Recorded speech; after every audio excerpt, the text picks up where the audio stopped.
লক্ষ্মীপুরে বৈষম্য বিরোধী আন্দোলনকারীদের সঙ্গে আওয়ামী লীগ নেতাকর্মীদের মধ্যে সংঘর্ষের ঘটনা ঘটেছে। এ সময় প্রায় ১০ জন আহত হয়েছে, তবে তাৎক্ষণিকভাবে আহত কারো নাম পরিচয় পাওয়া যায়নি। এই সংঘর্ষের সময় অস্ত্র হাতে একজনকে আন্দোলনকারীদের ধাওয়া করতেও দেখা যায়। শুক্রবার দুপুর ২টার দিকে শহরের তমিজ মার্কেট এলাকায় উপজেলা চেয়ারম্যান সালাউদ্দিন টিপুর বাসভবনের সামনেই এই সংঘর্ষের ঘটনা ঘটে।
এ ঘটনায় জানা যায়, উপজেলা চেয়ারম্যান সালাউদ্দিন টিপু নেতাকর্মীদের নিয়ে নামাজ পড়তে আসেন। নামাজ শেষেই তারা মসজিদের সামনে থেকে বাজারের বিভিন্ন সড়কে স্লোগান দিয়ে সাধারণ মুসল্লি ও শিক্ষার্থীদের ধাওয়া করে। পরে তারা মিছিল নিয়ে তমিজ মার্কেট এলাকায় টিপুর বাসার সামনে এসে অবস্থান নেয়। আর অন্যদিকে আওয়ামী লীগ নেতাকর্মীদের মিছিল শেষেই কোটা বৈষম্য বিরোধী আন্দোলনকারীরা বাজারের ব্রিজ এলাকা থেকে মিছিল বের করে।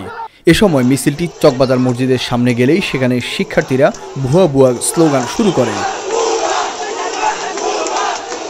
উপজেলা চেয়ারম্যান সালাউদ্দিন টিপুর বাসভবনের সামনে গেলে মিছিল থেকে আওয়ামী লীগ নেতাকর্মীদের উপর ইটপাটকেল ছোড়া হয়। এতে পুলিশের বাধা ভেঙে লাঠি ছোটা নিয়ে শিক্ষার্থীদের ধাওয়া করে আওয়ামী লীগ নেতাকর্মীরা।